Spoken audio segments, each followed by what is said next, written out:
Last Christmas, Jessica and I attended her company's annual holiday bash. She works for a mid-sized marketing agency, and they pull out all the stops each year: private venue, open bar, the whole works. For weeks leading up to it, Jessica was buzzing with excitement, texting her friends about their outfits and buying this sleek red dress that, I had to admit, made her look stunning. But I noticed something else too, a certain sparkle in her eye, as if she was more eager than usual. I assumed she just needed a night out, a break from the everyday routine. Honestly, so did I. Things didn't start to fall apart until later that evening. Jessica disappeared for a while, saying she needed to grab some water or something. 15 minutes passed, and she still hadn't come back. I scanned the room for her red dress, but she was nowhere to be seen. I decided to head towards the restrooms, hoping to bump into her along the way. That's when I noticed it: a narrow hallway leading to a side exit, the door slightly ajar. From my angle, I could see Jessica standing far too close to Chad, who leaned casually against the wall, clearly comfortable in her space. They weren't doing anything outright, but the way they looked at each other, it was like I was seeing two strangers, people sharing a connection that didn't belong to me. I forced myself to stay composed, not wanting to cause a scene or accuse her without knowing the full story. I turned away and tried to rejoin the party, but my thoughts wouldn't let me rest. I downed a drink, then another, but no amount of whiskey could dissolve the tight knot in my chest. Jessica eventually returned, acting like nothing had happened.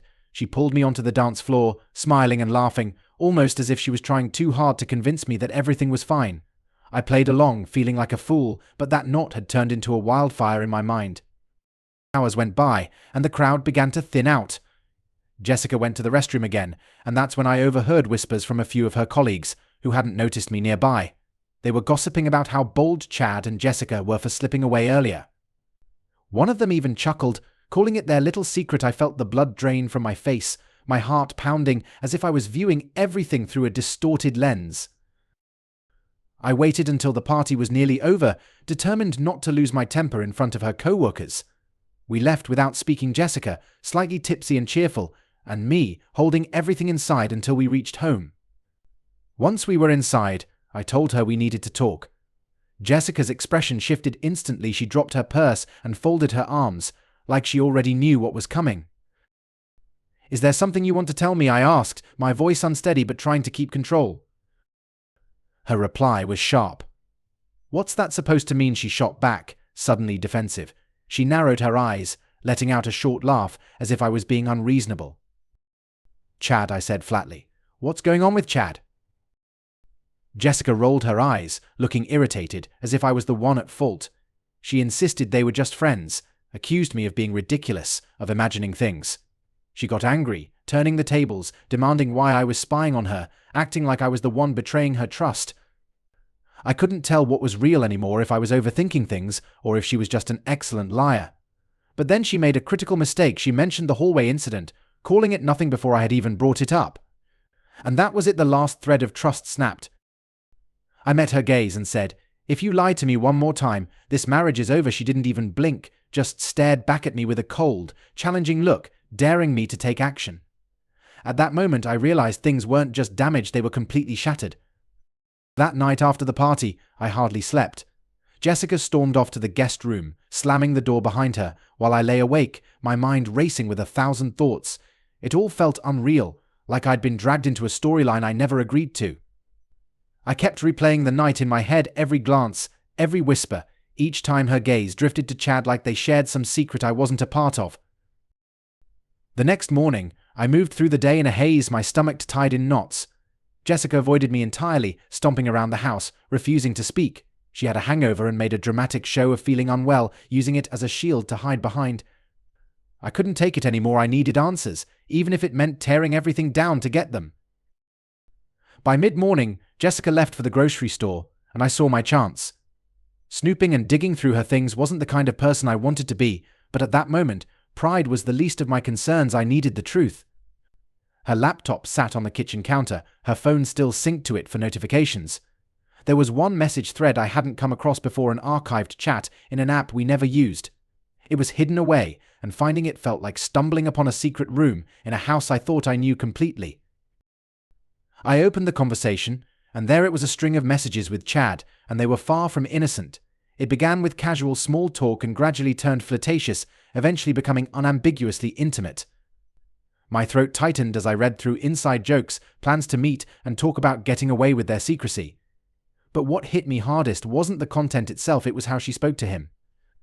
It felt like reading the words of a different person, someone full of joy and energy, the same version of Jessica I remembered from before things between us changed. Seeing it all laid out the secrets, her words made the betrayal hit even harder. My mind went numb with a cold fury that only a deep betrayal can bring. I wanted to deny it, but the evidence was staring me in the face, mocking me. The final blow came from a series of photos they exchanged, shots of them at work, in his car, even one taken in our home while I was away on a business trip. Seeing that image of them in our kitchen, where Jessica and I had shared so many mornings, made something snap inside me. I knew I had to confront her, but I also understood that if I did it immediately, I might say something I would regret forever. So, I spent the rest of the day making plans in silence while Jessica remained clueless. By the time Jessica returned, I was ready. She walked in, humming as she unpacked groceries, acting as if she hadn't shattered everything.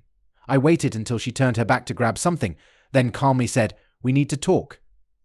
She froze, then turned around with an annoyed expression, like I was being a nuisance. "About what, Eric?" she asked, her voice carrying an edge, like she was daring me to bring it up again. "About you and Chad," I answered, forcing myself to maintain my composure. About these. I held up her laptop, with the incriminating messages visible on the screen. Her face went white instantly, her mouth opening as if to speak, but no words came out.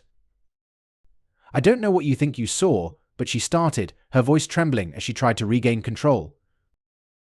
"Don't," I interrupted. "Don't insult me by pretending anymore. I read the messages, Jessica. I saw everything." My voice came out through clenched teeth, my hands shaking with the effort of keeping my rage in check. Jessica took a deep breath, her eyes narrowing as she quickly changed tactics. "So what, Eric? You went through my private stuff now. Who's the bad guy?" Her tone sharp, shifting the blame onto me. I could see her mind racing, trying to find a way out. "I didn't want to go through your things, but what choice did you leave me?" I was barely holding it together, and she just stood there, more concerned with defending herself than facing what she had done. "You're acting like you caught me committing a crime," she snapped, trying to make a joke of the situation. But the more she spoke, the more I saw the cracks in her facade. Her voice wavered, and I could see the panic growing behind her attempts at nonchalance. It wasn't fear of losing me, it was the fear of losing control. That's when I made up my mind to confront this directly. "Just tell me the truth for once," I demanded, my voice breaking despite my effort to stay calm. "Was it just Chad, or were there others?" Jessica hesitated, her gaze darting around the room like she was searching for a way out.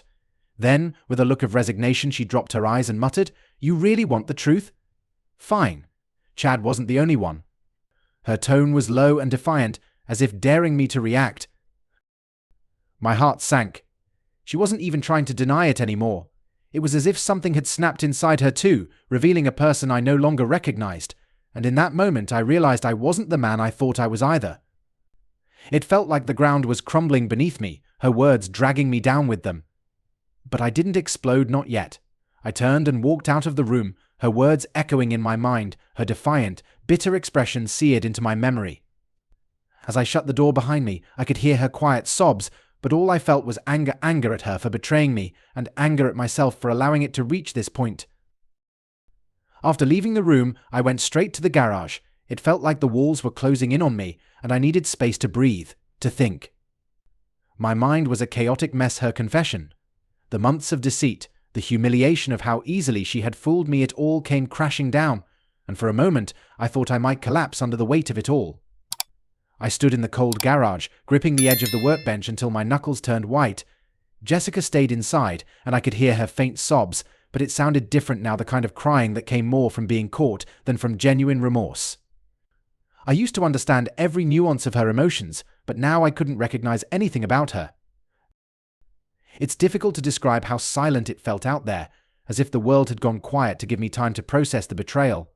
My thoughts weren't clear, they kept looping through the same memories, over and over, like a scratched record. All those moments of doubt that I had dismissed, the times she made me feel like I was losing my mind for questioning her, and all the while she had been laughing behind my back. I began to plan not an angry confrontation, not a blowout fight. I wasn't going to give her the satisfaction of a dramatic scene she could use as an excuse for why things fell apart. Jessica never really understood that when I'm hurt, I don't lash out. I strategize. And now, all I could think about was ending this on my terms. I decided to wait. Christmas was only a week away, and we had a big family dinner planned at my brother's house. My parents, our friends, and even some of Jessica's close co-workers would be there. The idea of a perfect holiday gathering, with everyone laughing and celebrating while Jessica kept up her charade, made my blood boil. If she wanted to keep up the act, I'd make sure she got a show to remember. I spent the following days pretending everything was normal. At first, it was unbearable faking laughter at her jokes, playing the role of a doting husband. I didn't want her to realize that I had caught on to her deception. But gradually, as the days went by, something shifted within me. The longer I kept up the charade, the more detached I became from the pain. It was as if I was shutting off the part of myself that still cared, replacing it with a colder, harder edge. Jessica seemed to believe my act. She continued to avoid discussing our argument or anything related to that night, and I didn't press her. I let her assume she still had the upper hand, that maybe her little confession hadn't affected me as much as it did. But the truth was, I was counting down the days until Christmas Eve, waiting for the right time to lay everything out. When the day of the party finally came, it felt like walking toward my own execution, but with a twisted sense of satisfaction. I watched Jessica go through her usual routine, getting ready for the evening with a casual confidence that nearly made me laugh. She had no idea what was coming. I even helped her zip up that same red dress she'd worn to her office party, and I couldn't help but think about how much had changed since then. She looked back at me, smiling, and I forced a smile in return. "Are you ready?" she asked, her voice soft and sweet, as if she was still the woman I had married. "Yeah," I replied, suppressing the urge to confront her right there. "Let's get this over with." We arrived at my brother's house, where the party was already in full swing. The atmosphere was lively, with drinks flowing and Christmas music playing softly in the background. I noticed Jessica's friends from work mingling among the guests. Some of them seemed overly happy to see her. Maybe they knew, or maybe they just didn't care. At that point, I was done trying to unravel everyone's role in the mess. I could feel my heart racing, my jaw clenching. I decided I'd had enough. I waited until everyone was gathered around the dining table, my parents offering toasts and cheerful conversations filling the air. Jessica sat beside me, smiling and sipping her wine, oblivious to what was about to unfold. Chad was a few seats away, chatting with one of Jessica's colleagues. The perfect moment came when the room quieted down. My brother was raising his glass for a final toast of the evening. It felt like a scene from a movie, everything set up perfectly. As he finished, I stood up, raising my own glass. "I just want to say a few words," I began, clearing my throat. All eyes turned to me, and I saw Jessica's expression shift with a hint of surprise. She knew I never made toasts. "I'm really grateful to have you all here tonight," I continued, keeping my tone steady. "Family, friends, those who've been there for us. And those who haven't." I noticed Jessica's smile falter, her jaw tightening slightly. She could sense something was coming, but it was too late to stop it. "And I especially want to thank my wife," I added, turning to face her, "for showing me what truly matters in life, and for reminding me just how fragile trust can be." The color drained from Jessica's face, her smile disappearing. I shifted my gaze to Chad, who had gone stiff in his seat, his glass frozen halfway to his mouth.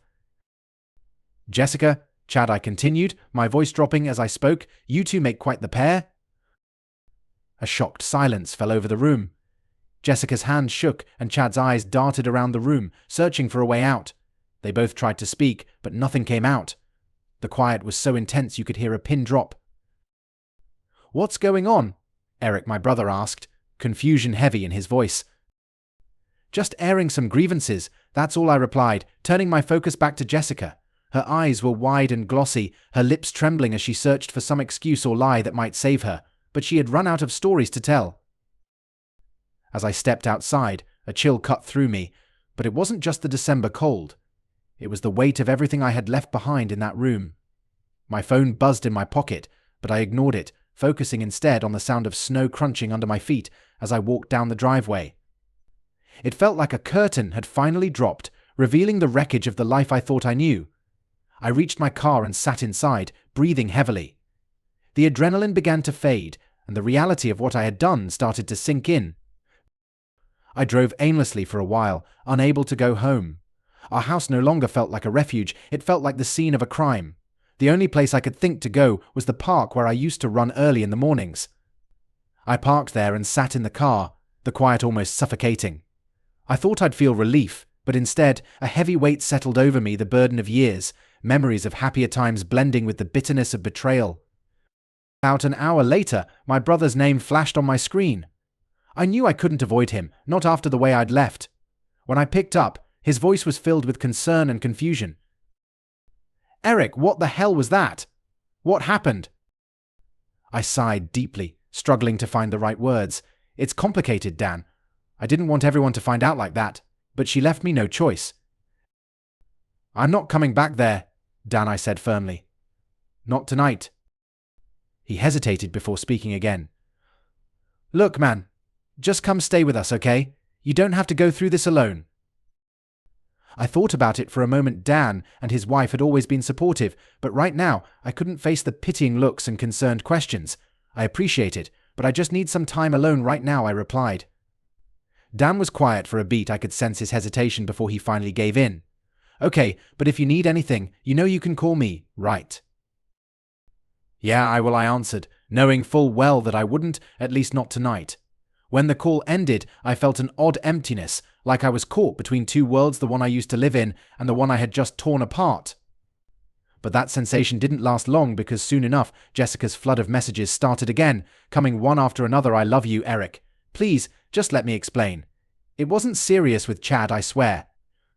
Can we please talk? You owe me that much.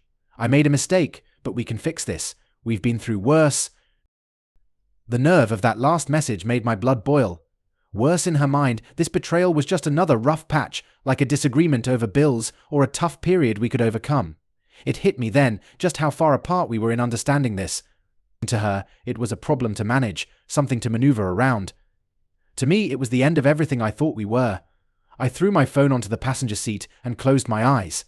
It was late now, past midnight, but I had nowhere to go.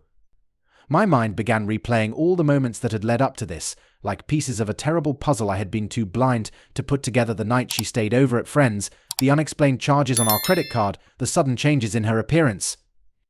It all seemed so obvious now. I felt like a fool, not just for missing the signs, but for wanting to ignore them. But instead of sinking into self-pity, something else emerged: clarity. This wasn't only about her betrayal, it was about how I allowed myself to be deceived for so long. I had seen the red flags, all the warnings, but I chose to believe her lies because I couldn't face the truth. That part was on me. In that moment, I made a decision. I wouldn't give Jessica the satisfaction of a drawn-out, emotional argument. I wouldn't let her twist this into a story where she could claim her betrayal was something we could work through. No, I was going to end it quickly and decisively. The next morning, I drove back home feeling empty but resolute. I wasn't sure if Jessica would be there. Maybe she had gone to Dan's house after the scene one made, but as soon as I pulled into the driveway, I spotted her car parked outside. I took a deep breath to steady myself before going in. When I opened the front door, the house was dark and quiet. I walked into the kitchen and found her sitting at the table, her head buried in her hands. As soon as she noticed me, she jumped up, her face pale and her eyes red from crying. She looked genuinely shaken, but I didn't let it sway me. "Eric," she began, her voice trembling, "we need to talk about last night." "Yeah," I replied, keeping my voice level, "we do." She took a step closer, reaching out as if to embrace me, but I raised a hand to keep her at a distance. The space between us felt like a vast ocean. "Jessica," I said quietly, almost too softly, "there's nothing left to discuss." Tears filled her eyes, but I stayed unmoved. She began talking frantically, trying to justify herself. "Eric, please, Chad was just. He was just a distraction, okay? I never meant for it to go this far. You have to believe me, it didn't mean anything." "Didn't mean anything," I repeated, the words heavy on my lips. "You're telling me that lying to me, sneaking around, and humiliating me in front of everyone didn't mean anything?" She shook her head, her tears falling faster now, but her crying didn't touch me. I felt a part of me hardening, and I didn't try to stop it. "It's not like that," she pleaded. "I was so lost, and Chad was just... I don't know, he was there. But I love you, Eric. I never stopped loving you." Her words almost reached me, But then I remembered the messages, the photos, the stolen glances between her and Chad. Suddenly her words felt hollow, like lines from a script she'd practiced. "Jessica," I said, my voice calm and unwavering, "love isn't just a feeling. It's a promise, and you broke that over and over." She was sobbing openly now, but I couldn't let myself care anymore. I could see the realization dawning in her eyes, the understanding that this wasn't a battle she could win with pretty words and tears. I turned and headed down the hallway toward our bedroom, with her following, still begging for another chance, still searching for a way to manipulate the situation. But I was done. I walked into the bedroom, pulled out a suitcase, and started packing. She stood in the doorway, looking completely defeated. "Where are you going?" she asked, her voice barely more than a whisper. "I'm leaving," I said simply. "I'll stay with Dan until I figure out my next move." "You can't just walk away from this," she shouted, her tone shifting from pleading to anger. "We built a life together, you can't just—" "Watch me," I said, zipping up the suitcase and pushing past her. As I made my way to the front door, she tried one last time to block my path, standing in the doorway. "Eric, please," she begged, her voice breaking. "We can fix this. I'll do whatever it takes." I stopped and looked at her, really looked at her, for the last time. I saw the desperation in her eyes, the fear of losing the life she had taken for granted. For a brief moment, I almost felt sorry for her. But then I remembered who she had become, someone I couldn't trust, someone who had chosen lies over our life together. "There's nothing left to fix, Jessica," I said, my tone cold and final. "This is over with that." I walked out the door, leaving behind a life that was already falling apart. The past few days had been a whirlwind of pain and betrayal, but as I drove away from that house, I felt something I hadn't experienced in a long time: freedom. The days that followed felt like emerging from a fog into the harsh light of reality. I crashed at Dan's place, where he and his wife, Kelly, gave me space without prying. I think they understood that I wasn't ready to talk about everything just yet. Kelly was the first to see me come in with a suitcase that night. Her eyes widened, but she didn't push for details. Instead, she led me to the guest room and put on a pot of coffee. It was oddly comforting, the familiarity of Dan and Kelly's home, the simple routines, waking up to the smell of bacon and hearing their kids argue over breakfast. It felt like a world untouched by the wreckage Jessica and I had made, and for that I was thankful. But inside, I was far from calm. Every quiet moment felt like a knife twisting deeper. I kept replaying Jessica's words over and over, hearing her excuses, her pleas for another chance, her attempts to minimize what she'd done, as if it was just a small mistake we could move past. It sickened me to think that she might actually believe that. A few days later, my phone rang. It was Jessica's number, but when I answered, it wasn't her. It was her mum, Karen. She was worried, trying to sound sympathetic, but unable to completely hide her disappointment. "Eric," she began gently, "I heard you left. Jessica told me some things. I just want to understand what happened between you two."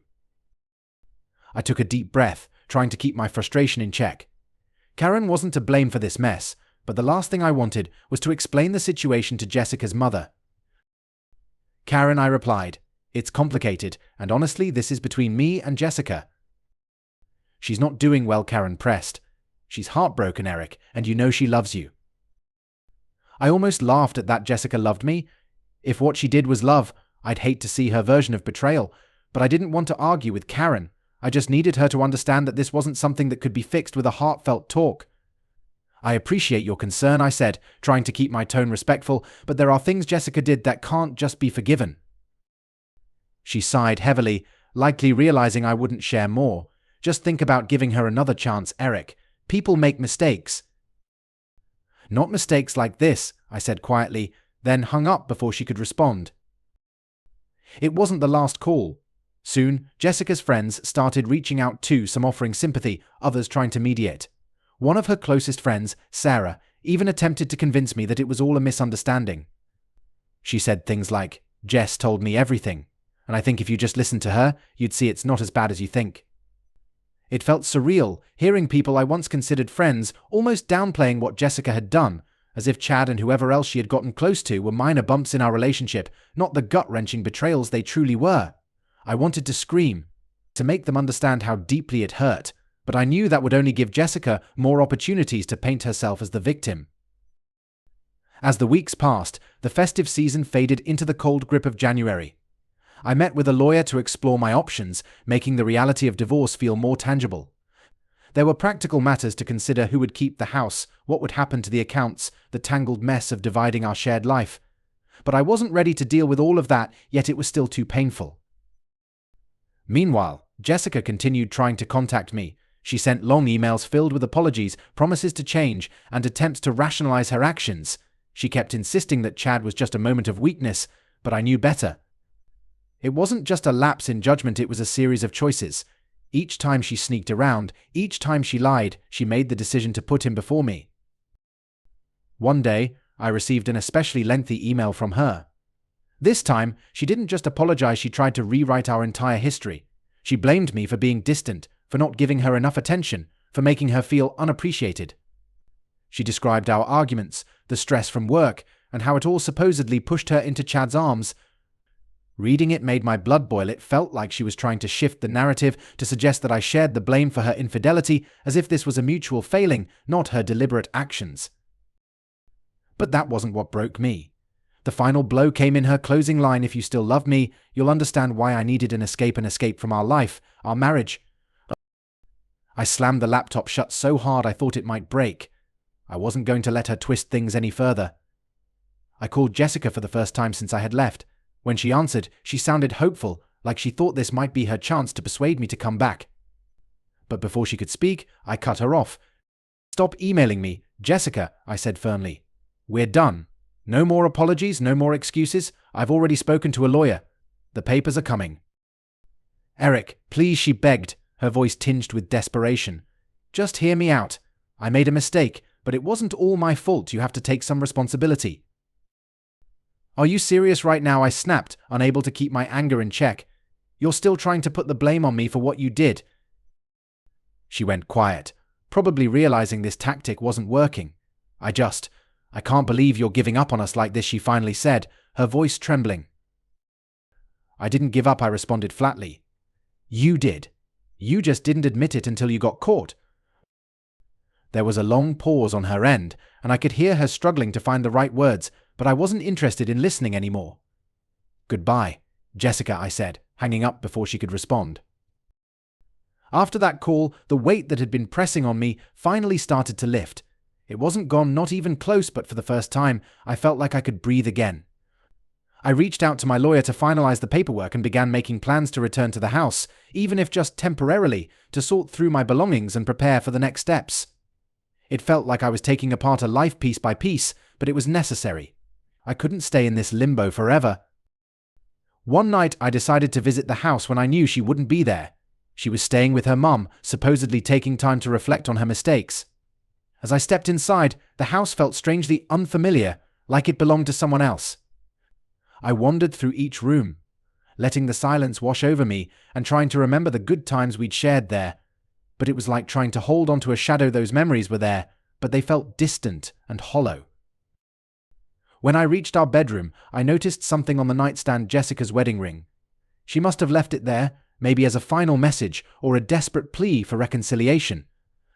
I picked it up, the metal cold in my fingers, and for a moment, a wave of deep sadness washed over me, a sense of mourning for the life we'd planned and the love we once shared. But then I thought about the hallway, the messages, the lies, and the excuses. I placed the ring back on the nightstand and walked away, feeling a strange sense of closure. This was the end of the life I thought I knew, but perhaps it was the beginning of something new, something real, honest, and free from the lies that had suffocated me for so long. Moving back into the house felt like stepping into a time capsule of a life that no longer fit me. Every room held echoes of conversations, laughter, and small moments that now seemed tainted. I thought being in my own space again would bring some relief, but the quiet was overwhelming. It wasn't home anymore, it was just a place. Over the next few days, I went through the motions of packing up Jessica's belongings. It felt mechanical, like I was boxing up memories that no longer held any value. I found old photo albums, anniversary gifts, and little notes we used to leave for each other on the fridge, all these remnants of a past that now felt like a lie, like props in a story where I had been the only one unaware of the script. Every photo, every memento was a reminder of how much I had invested in something that was falling apart right under my nose. Then, one evening, I received a call from Sarah, Jessica's close friend who had once tried to defend her. I almost didn't pick up, but curiosity got the better of me. Eric, Sarah began, her voice uncertain. I don't want to stir things up, but you need to know something. What is it, Sarah? I asked, working to keep my tone steady. She took a deep breath. I found out some things, and I think you deserve to hear the truth from someone who actually cares about you. The tone in Sarah's voice sent a shiver through me. Just spit it out, I urged, dreading what she might reveal. Jessica wasn't just seeing Chad, Sarah admitted, her voice heavy with regret. There were others, at least 2 that I know of, from her office. I don't have all the details, but it wasn't just a one-time thing, Eric. A cold numbness spread through me. Suspecting the affair with Chad had been one thing, piecing together that betrayal. But hearing there were more other men who knew her laugh, her smile, her touch hit like a punch to the gut. She'd told me Chad was a mistake, an escape during a rough patch in our marriage. Now I understood it was a pattern, a series of deliberate choices made without a second thought for me. Sarah kept speaking, but her words faded into the background. The realization crashed over me like a landslide, burying every memory under the weight of her deception. How long had this been going on? How many times had I been played for a fool, oblivious to the life she was leading behind my back? Eric, Sarah's voice broke through my haze. Why are you telling me this now? I asked, my voice quivering with anger. Why didn't you tell me sooner? I didn't know the full extent until recently, she explained, her tone filled with genuine remorse, and honestly, I didn't think she'd go that far. I'm sorry, Eric. I thought I was helping by encouraging you to hear her out, but I see now how wrong I was. I didn't have the energy to yell or blame her. It was too much to process. Thanks for letting me know, I said quietly, before ending the call. There wasn't anything more to say. After hanging up, I sat in silence, feeling a simmering anger rise inside me. I wasn't just hurt anymore, I was livid. Jessica had taken everything, my trust, my pride, and 8 years of my life. I wasn't going to let her twist the narrative anymore. She wouldn't get to be the victim in the eyes of our friends, our families, or anyone else who had played a part in this betrayal. That night, I lay awake, replaying every conversation we'd had about trust, every moment she'd painted herself as the victim of my insecurity. She had made me question my own judgment, doubt my instincts, all while living a double life right in front of me. This wasn't just betrayal, it was manipulation, and I was done being her pawn. The next morning, I called my lawyer and told him to push forward with the divorce as quickly as possible. I wanted her out of my life, out of my house, and out of my thoughts. But I knew deep down that Jessica wouldn't cooperate easily. She wasn't the type to back down, especially when there was something to lose. As expected, as soon as she was served with the papers, Jessica began calling and texting constantly. At first, it was the usual pleas for forgiveness, promises to change. When that didn't work, she tried guilt-tripping me into reconsidering. How can you do this to me after everything we've been through, she wrote. You're not even giving me a chance to make things right. I didn't respond. I knew what she was trying to do, manipulating the situation, just like she had been for months, but I wasn't falling for it anymore. I felt oddly detached, like I was watching her attempts from a distance, no longer emotionally entangled in her games. Eventually, when I stayed silent long enough, her messages changed again. They grew more angry, more desperate. You can't just throw away everything we built together, she wrote. You're acting like this is all my fault, but you were never there for me. You made me feel so alone. It was as if she was grasping at any possible angle, hoping to make me question myself again. But this time, I saw through every word. I knew the truth about Chad, about the others, about how she had used me as a cover for her double life. And I wouldn't let her twist the story anymore. A few days later, she showed up at the house, just as I'd known she would. Jessica was never one to accept defeat quietly. When I heard the doorbell, I tried to ignore it, hoping she would leave, but she began knocking persistently, making it clear she wouldn't go away without a confrontation. I opened the door, preparing myself for whatever she had planned. She stood there, looking disheveled, her eyes swollen from crying. She opened her mouth to speak, but I cut her off before she could begin. You need to leave, Jessica, I said firmly. This isn't your home anymore. Eric, please, she pleaded, her voice cracking. You can't just shut me out like this. We need to talk. We've talked enough, I replied coldly. And I've heard enough lies. You need to move on, Jessica, because I already have. She looked stunned, like she hadn't expected me to be so resolute. "You're making a mistake," she insisted desperately. "I know I messed up, but you can't just give up on us without trying to fix things." "There's nothing left to fix," I said, meeting her gaze. "You didn't just break our marriage, Jessica, you broke me. And I'm not going to spend another day trying to piece myself back together while you pretend this was just a rough patch." She tried to argue, to beg, to cry, but I refused to let her in. I wasn't going to be her savior, her fallback, or her excuse anymore. It was over, and it was time she faced the reality of her actions. Eventually, when she saw that I wouldn't budge, she turned and left, slamming the door behind her. I stood there for a moment, taking in the silence that followed. It was finally over, the lies, the manipulation, the facade. I felt a strange mixture of emotions: relief, anger, and a sense of freedom. For the first time in a long while, I wasn't burdened by her deceptions. I wasn't questioning myself, wondering if I was being irrational. Now, I knew the truth, and there was no going back. As I sat down, I realized that what I had lost wasn't just a partner, it was the illusion of the life I thought we shared. And while facing that truth was painful, it was better than living in a lie. Jessica had made her choices, and now I was making mine. I was choosing to move forward without her. It wouldn't be easy, and there was still a long road ahead, but for the first time in months, I felt like I was finally in control of my own story. After Jessica's final exit, the silence was different, no longer filled with unspoken words and lingering doubts, but lighter, almost welcoming. The pretense had ended, and that clarity felt both freeing and terrifying. Dan and Kelly urged me to take some time off work to focus on processing everything. I resisted at first, but eventually took their advice. I started jogging again, something I hadn't done in years. It became a ritual, a way to reclaim my life piece by piece. At first, each step felt like wading through quicksand, burdened by all the memories. But gradually, the physical strain provided relief, a sharp contrast to the emotional numbness I'd been drowning in.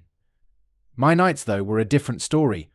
Sleep was elusive, and when it came, it brought vivid dreams, confrontations that never happened, where I lashed out in ways I never allowed myself to in reality.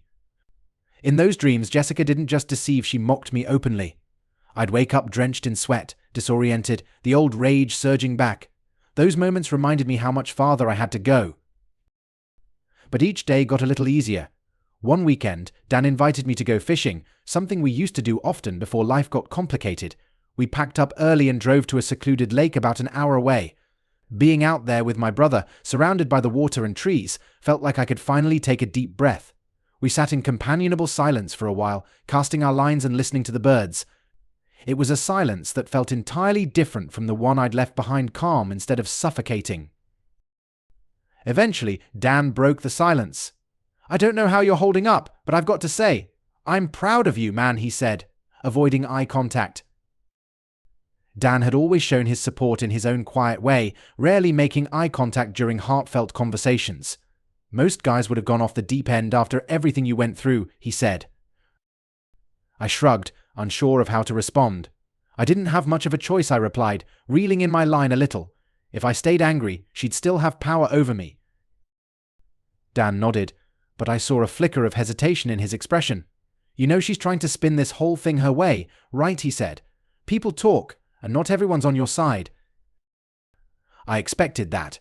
Jessica was a master at playing the victim, and I knew there would be those who believed her version of events. It hurt to know that some saw me as the one who gave up on the marriage, but I had come to terms with the fact that I couldn't control how others perceived the situation. "Let them think what they want," I replied, feeling oddly detached. "I'm done trying to prove myself to people who refuse to see the truth." Dan studied me, seemingly satisfied with my response. "Good," he said softly. "That's a healthier outlook than most people manage." Yet, despite this, part of me still struggled to fully let go. Even as I worked to rebuild my life, the shadow of what had happened lingered. It wasn't just the betrayal that haunted me, but the realization of how easily I had been deceived, how deeply I had allowed myself to be misled. It made me question not only Jessica's honesty but also my own judgment. One afternoon, while packing up the last of Jessica's things, I stumbled upon an old journal tucked in her nightstand. My first instinct was to throw it out without a second thought, but something made me pause. It wasn't curiosity, I had no desire to uncover more secrets. It was more a need for closure, a final confirmation of what I already suspected. I flipped to a random page and skimmed the entries. Most of it was mundane grocery lists, thoughts about work. But then I found a page where she mentioned Chad. My chest tightened as I read her words. She described him as a distraction, someone who made her feel alive when she felt trapped in the monotony of our life together. It wasn't a love letter, more of a weak justification for her actions. But what struck me most was an entry written just weeks before that Christmas party. In it, she reflected on our marriage in a detached, almost clinical way, noting that she felt disconnected and that I no longer met her needs. She wrote that she felt as though she had outgrown our life together. Reading it felt like listening to a stranger's thoughts, someone who had decided long before I knew the truth. I closed the journal, sitting in silence. It wasn't anger that filled me anymore, it was a deep, definitive realization. Jessica's infidelity wasn't just a lapse in judgment, it was a choice rooted in a growing distance between us, a distance I had been too blind to see because I wanted so badly to believe in the life we'd built. But for her, that life had ended well before I uncovered the truth. Strangely, reading her words brought me a sense of peace. It confirmed what I had known deep down, that Jessica had emotionally left our marriage long before I discovered the physical reality. She had shut the door on us, and now I was just catching up to the reality she had been living for months, maybe even years. That night, I packed the last of her belongings and set them outside for her to collect. I sent her a text to let her know they were ready, then blocked her number. I no longer needed to hear her voice, read her empty apologies, or endure her desperate pleas. It was over. After that, life slowly regained some semblance of normalcy. I went back to work, reconnected with old friends I hadn't seen in years, and started focusing on myself, something I hadn't done in a long time. I joined a running club and even took up woodworking, activities I had always been interested in but never made time for. Little by little, I began to piece together an identity that didn't revolve around her or our past, free from the shadow she had cast. But there were still moments when the past snuck up on me, catching me off guard, like when I ran into one of Jessica's old friends at the grocery store, and she gave me that pitying look, as if to say, "Poor Eric. How did he let this happen?" Or when a song came on the radio that reminded me of a road trip we took years ago, back when things still felt right, or at least when I thought they did. It wasn't a clean break, and I knew it never would be. The memories lingered, like ghosts in the corners of my mind, but each day their hold on me weakened just a little bit more. Months later, I received a message from an unknown number. Against my better judgment, I opened it. It was from Jessica. She said she had finally signed the divorce papers and wanted to wish me well, claiming she was finding herself now and had made peace with what happened. She even mentioned that she hoped we could be friends someday, that maybe we'd look back on this as something we both learned from. I didn't respond. There was no need. I didn't hate her anymore, but I couldn't forgive her either. What I felt was a quiet indifference, a sign that I was finally letting go. As I gazed out the window that evening, watching the streetlights flicker in the night, I realized something significant. For too long, Jessica's betrayal had defined me. I had allowed it to become the centerpiece of my life story, the lens through which I made every decision. But it didn't have to stay that way. This chapter was closing, and what came next was mine to decide. I poured myself a glass of whiskey, not to drown any lingering sorrow, but to mark a new beginning.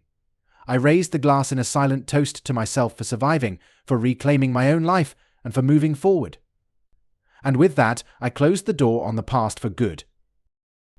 Months turned into seasons, and before I realized it, a full year had passed since the night I left my old life behind. By then, the divorce was finalized, the house sold, and every last tie connecting me to Jessica had been severed. I had moved into a new apartment, a simple, modern space, just enough to feel like a fresh start. People often say time heals all wounds, but it wasn't just the passage of time that made the difference. It was the decisions I made in that time. I chose to stop running from the pain and face it head on. I started seeing a therapist, not to rehash what happened with Jessica, but to understand myself better. I wanted to figure out who I was, who I had become during our marriage, and who I aimed to be moving forward. I spent hours sorting through the emotional baggage I'd been carrying, peeling back each layer, however painful. It wasn't only about dealing with the betrayal, it was about confronting the version of myself that had allowed it to happen. I had lost sight of who I was outside of that marriage, and rediscovering that person was a long journey. But gradually I started to put myself back together, piece by piece. I learned how to let go of the anger, not for Jessica's sake, but for my own. I refused to let her actions define me, or let her choices control my happiness. Work provided a sense of structure again. I threw myself into my projects, took on new challenges, and even began mentoring younger team members. One of the new hires, a guy named Tyler, reminded me a lot of my younger self, eager but unsure, trying to find his way. Mentoring him helped me reconnect with the version of myself I had almost forgotten, ambitious, focused, and passionate about my work. Slowly, I started reclaiming that part of me. But it wasn't just my job filling the gap. The running club I joined became more than just exercise, it grew into a circle of friends. With their encouragement, I signed up for my first half marathon. It wasn't about winning, it was about pushing myself forward, proving that I could keep moving one step at a time. Crossing the finish line felt like more than just completing a race, it was a symbol that I was back in control of my life. Of course, the shadow of Jessica still lingered, but it wasn't as heavy. Occasionally, I'd hear bits of gossip about how she was doing. Apparently, she had started dating again, and Chad was long gone.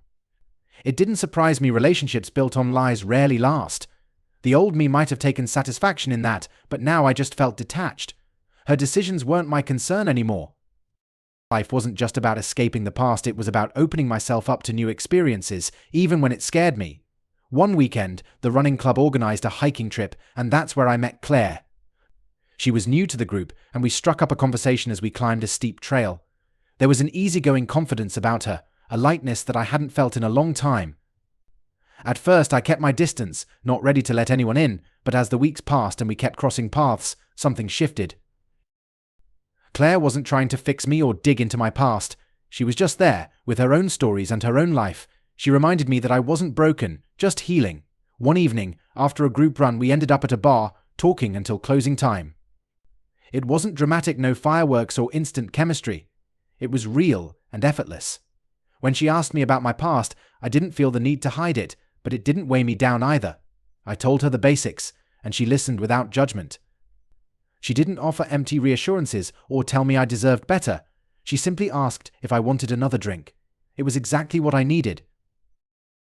As time went on, we grew closer. It wasn't some fairy tale romance, and it came with its own complications. I was still working through trust issues, and she had her own scars. But that was the point. We were both moving forward, step by step, without pretending the past didn't matter. I learned to be honest with myself and with her about my fears and hopes, and she met me with her own truth. One day, while we were out hiking, Claire asked, "Do you ever regret what happened?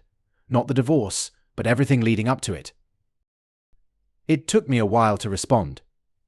Regret is complicated, I admitted. Sometimes I wish I'd seen the signs sooner, that I hadn't let myself be blindsided. But if it hadn't happened, I wouldn't be here now. So I guess I've learned to accept it. She smiled softly, like she understood exactly what I meant, and maybe she did. As summer turned to fall, I found myself settling into a new rhythm. I wasn't constantly looking over my shoulder or waiting for the next disaster. I was living in the present, surrounded by people who mattered and doing things that brought me joy. One evening, back in my apartment, I decided to go through some old photos, not out of nostalgia, but out of curiosity. I wanted to see if I could look at those memories without the bitterness that used to consume me. As I flipped through pictures of holidays, vacations, and quiet moments at home, I realized something important. The smiles, the laughter, they had been real, even if everything fell apart later. Those moments weren't lies, they were genuine at the time. I could acknowledge them without letting them define me. They were simply chapters in a book that was still being written. In the end, I didn't emerge from this with some grand epiphany or a Hollywood-style happy ending. There was no neat conclusion, no dramatic showdown where Jessica admitted all her wrongs, and I walked away triumphant. Life wasn't that simple. But I did find something more valuable: closure. It wasn't a perfect journey, and I still had moments where doubt crept in, where old wounds resurfaced. But each time that happened, I reminded myself of how far I had come, of the choices I had made to rebuild my life. And that was enough. One evening, while sitting on my balcony watching the city lights flicker, I raised a glass to the person I had become, not a victim of betrayal, but a survivor who chose to keep moving forward, even when it hurt. If I had any advice for others going through something similar, it would be this: don't let someone else's mistakes define you. Don't let anger consume you. And don't waste your time trying to change people who don't want to change. Focus on your own story, your own happiness, because in the end, you're the only one who can write it. I took a deep breath, feeling the cool breeze on my face, and for the first time in a long while, I felt at peace. Months turned into seasons, and before I knew it, a full year had passed since I walked out of my old life. By that time, the divorce was finalized, the house sold, and every last connection between Jessica and me was either divided or discarded. I had moved into a new apartment, a modest, modern place, just enough space to symbolize a fresh start. People often say time heals all wounds, but it wasn't just the passage of time that made the difference. It was the decisions I made during that time. I chose to stop avoiding the pain and face it head on. I started seeing a therapist not to talk about Jessica, but to understand myself. I needed to figure out who I had been in that marriage, who I had become, and who I wanted to be moving forward. I spent hours peeling back the layers of emotional baggage I had been carrying, painful as it was. It wasn't just about the betrayal, it was about confronting the version of myself that allowed it to happen. I had lost sight of who I was outside of that relationship, and finding that person again took time. But slowly, I began to rebuild. I let go of the anger, not for Jessica's sake, but for mine. I wasn't going to let her choices define me or dictate my happiness. Work helped bring structure back into my life. I dove into my projects, took on new responsibilities, and even started mentoring younger team members.